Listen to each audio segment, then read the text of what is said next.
What's it like to be the housekeeper in a CEO novel? Thanks for asking. One second I was delivering my line with Uncle Brown, Sean hasn't smiled like this in ages. The next, I'm lounging around collecting paychecks when Simon appears. Let me explain, Simon should be Sean's brother. Some twisted schemer trying to steal Lily from Sean. But why? When Simon furrowed his brows and said, "I'll give you anything except Lily," did Sean answer, "Then I want your housekeeper"? She doesn't do any work here anyway? There I was munching on melon seeds. Who told you to spill the truth like that? Absurd. Completely ridiculous. Others transmigrate as female leads or at least second leads. Me? I became the damn housekeeper. When I realized my situation, I was already wearing an apron and flipping sunny side up eggs in the kitchen. Let's be real, eggs are the only thing I can cook. I'm a certified kitchen disaster. The type who causes explosions every time I touch a stove. But that didn't stop me. Can't cook? No problem. Frozen foods exist for a reason. So when Sean in his tailored suit elegantly picked up his fork only to find pig-shaped custard buns on his plate, let's just say the silence was deafening. He looked at me with restrained agony. "Judy, please don't make these creative shapes next time." 24 years young, but being called Aunt Judy made me mentally roll my eyes. Still, I grinned like an eager golden retriever. Of course, Mr. Wilson. After breakfast, Uncle Brown approached me beaming. Since Lily returned from abroad, Sean's been much happier. Ah yes. Lily, Sean's the one that got away. Recently returned from overseas. Currently entangled in that exhausting "I love you but won't say it" tango. I nodded sagely and dropped my practice line, yes. He hasn't smiled like that in so long. We shared a knowing look. Two background characters nailing our supporting roles. My daily routine? Piece of cake. Cook frozen meals. Run the Roomba. Walk the golden retriever. Breakfasts were manageable with pre-made items. If dinner was required, 5-star takeout saved the day. When I saw my paycheck, let's just say those Michelin-starred meals suddenly looked very affordable. For a glorious week, life was perfect. Who needs to be the female lead when you're getting paid to pet dogs and watch rich people drama? But of course, it couldn't last. Sean came home one evening with an announcement. "Judy, prepare Simon's room. He's moving in." Uncle Brown sighed. Simon's temperamental. And he's always liked Lily too. Let's hope the brothers don't clash. Cue my internal screaming, yes. Drama. Fight. Fight. Fight. Joke's on me. The brothers didn't fight. I ended up wanting to strangle Simon myself. On moving day, I splurged on 5-star catering to impress. Watching my bank account bleed, I patted myself on the back. What an exemplary housekeeper. The dinner table could have frozen hell over. Just silverware clinking until Simon suddenly turned to me. "Housekeeper, you made this?" 3 seconds of brain freeze later, my customer service smile snapped into place. Of course. His smirk could poison water.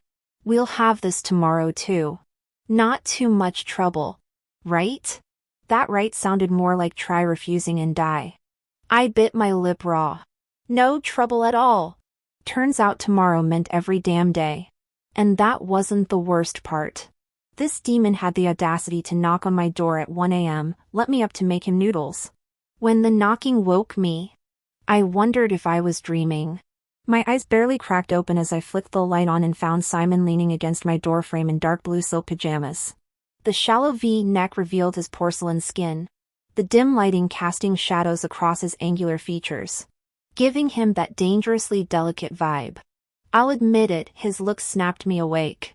That face instantly cured my grumpiness. Rubbing sleep from my eyes and finger combing my bird's nest hair, I croaked. "What's wrong? Emergency?" "Yep." His smirk could power a small city. "I'm hungry. Want soup noodles." The clock read 1 o'clock a.m. This little lord had woken me because he wanted midnight snacks. Chanting, "Don't yell at the boss's brother. Don't yell at the boss's brother," like a mantra. I dragged myself to the kitchen. 3 minutes later, I slammed a bowl of instant ramen on the table, already turning toward my sanctuary. "Hold up, Judy." Simon's voice froze me mid-escape. "Who's doing dishes after?" I snapped. Grabbing his pajama sleeve, I hauled him to the dishwasher. "See this? Open door. Insert bowl. Close door. Press start." My patience hung by a thread. "Got it, Your Highness?" He studied me silently. My irritation evaporated, replaced by cold dread. Oh crap. Did I just manhandle the Wilson heir? Noted. His voice dripped amusement. "Now unhand me?" I looked down. My death grip had wrinkled his silk top. With an awkward chuckle, I bolted only to trip over a stool leg, crashing knees first onto hardwood. Staring at the mocking full moon through the balcony, I prayed for alien abduction. Instead, Simon circled to face me. Wrong direction for worship. But I'll allow it. My dignity didn't survive the night. Turns out Simon had just graduated in Boston before joining Wilson Enterprises next month. With his condo under renovation, he's crashing at Sean's place. Translation: my chill days were over. Previously, once Sean left for work, pure bliss. The Wilsons' head housekeeper Uncle Brown never minded my strategic cleaning, napping sessions. Now I had an audience. Grabbing a feather duster, I performed elaborate dusting theatrics while side-eyeing Simon lounging on the sofa. Lunch brought temporary relief when he went out. Dinner? Same takeout as yesterday. After Simon finished his meal, he dabbed his mouth with a napkin. "Judy?" I materialized at his elbow. "Yes, sir?" "Delicious." "Same tomorrow?" My wallet screamed. If that husky could talk, it'd be screaming, "I may be an animal, but you're the real beast here." As I debated intervening, Uncle Brown and Sean stumbled in sleepily. All three of us gaped at the surreal sight of Simon twirling the panicking dog around like a ballroom partner. Sean finally snapped first. "Simon. What the actual hell?" Releasing the traumatized husky, Simon turned to us with glazed eyes. "Oh hey. Check this out, goldfish blowing bubbles everywhere. And look at all those picachas zapping lightning." We followed his finger to a blank white wall. Sean's face cycled through 7 shades of horror. "Is he drunk?" The dining table revealed no alcohol, just my empty noodle bowl. "Young master wanted noodles earlier," I explained. Uncle Brown rushed to the kitchen, emerging with an opened mushroom container. "Did Simon eat these?" I nodded at the remaining fungi. "Yeah. I added them to the noodles." The butler's expression turned apocalyptic. These are magic mushrooms. I think the young master might be tripping." Silence fell as we turned to watch Simon attempting to dunk his head into the fish tank. Good news, Simon would probably never ask me to cook again. Bad news, I might get fired. Miraculously, I kept my job. Sean seemed to have some weird faith in me as housekeeper, just telling me to be more careful. But I got stuck nursing Simon through his recovery. Not that he needed care. The Wilson family had him in a VIP hospital suite nicer than 5-star hotels, complete with gorgeous nurses. Honestly, he probably hated my guts, who'd want reminders of their dog waltzing hallucination.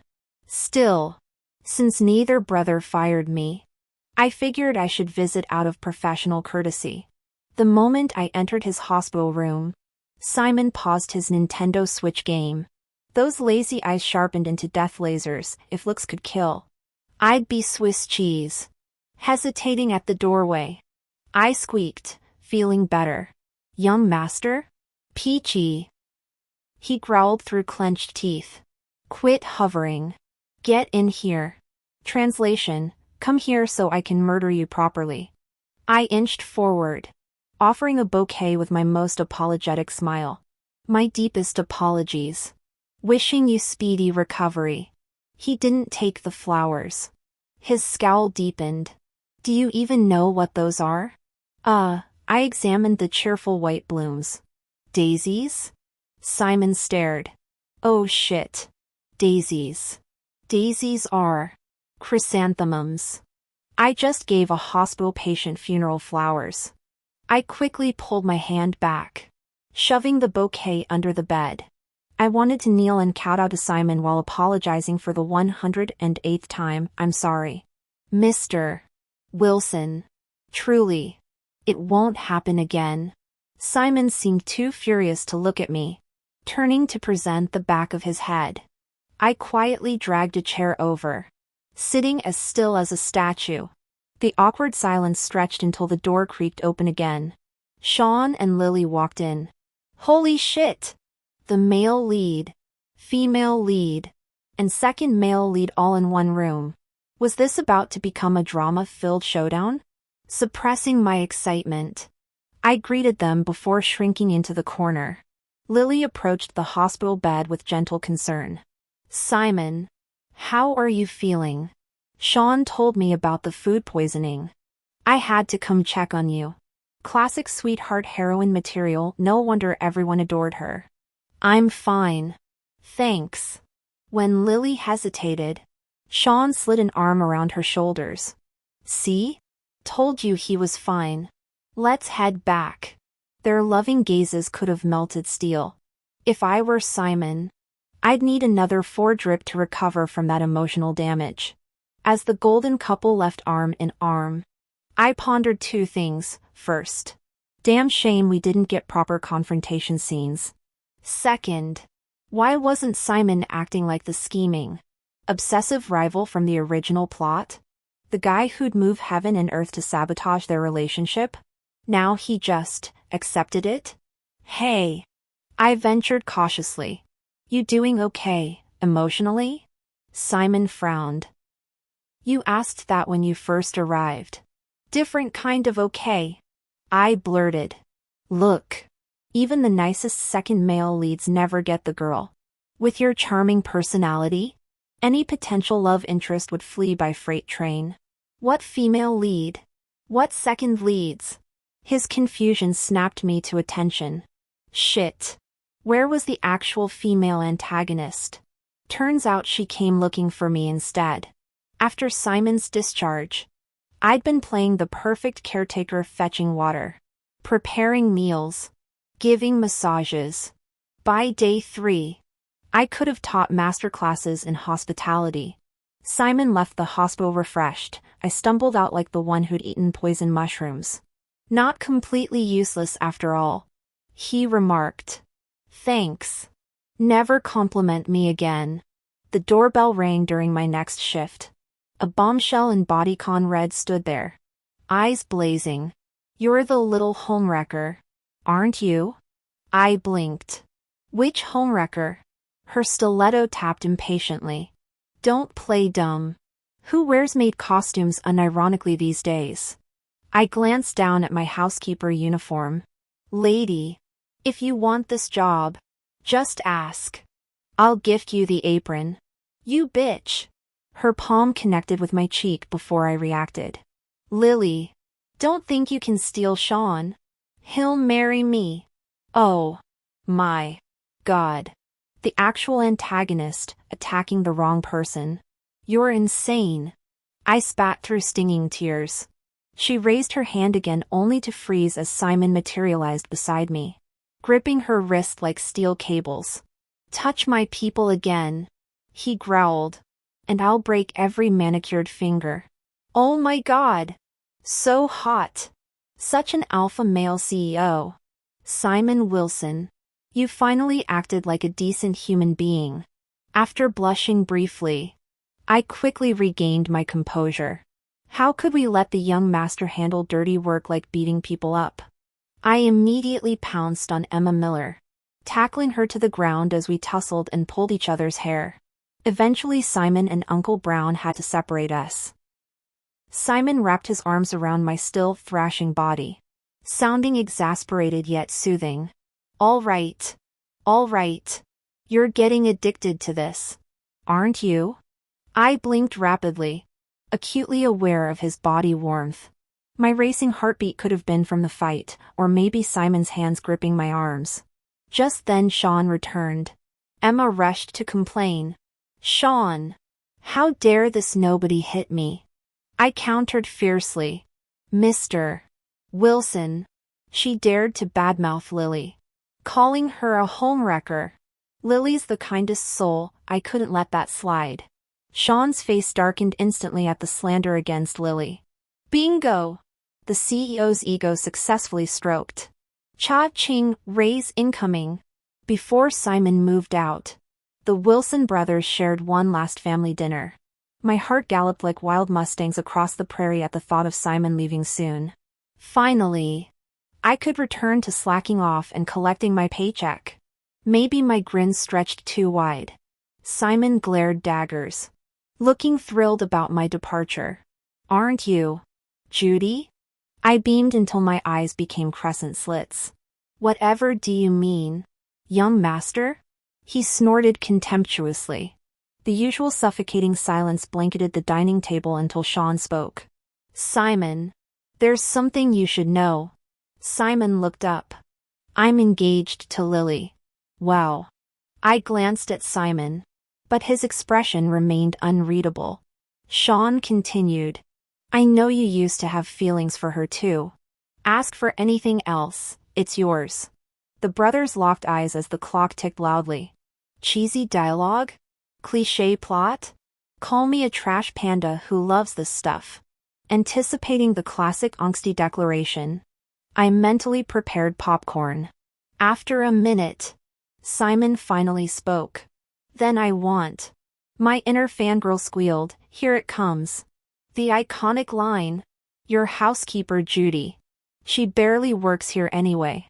Must be overworked, I'm hallucinating. But Sean's shocked stare and Simon's shit-eating grin confirmed this nightmare. Since when am I part of this drama? I'm just the help. And I do work. Clutching the husky, I fake sobbed to Sean.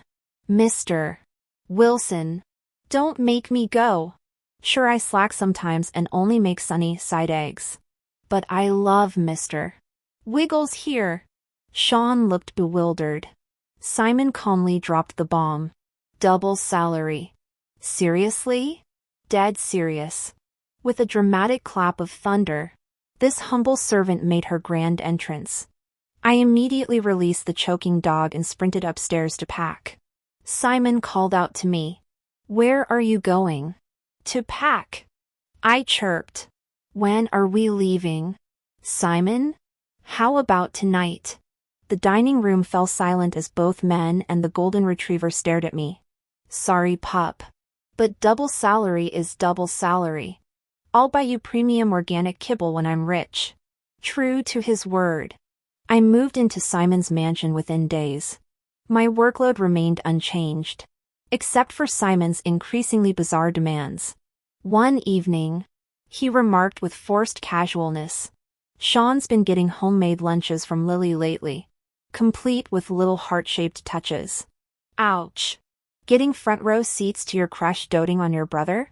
That's brutal. I walked over and gave his shoulder a sympathetic squeeze. Simon stared at me intensely. What?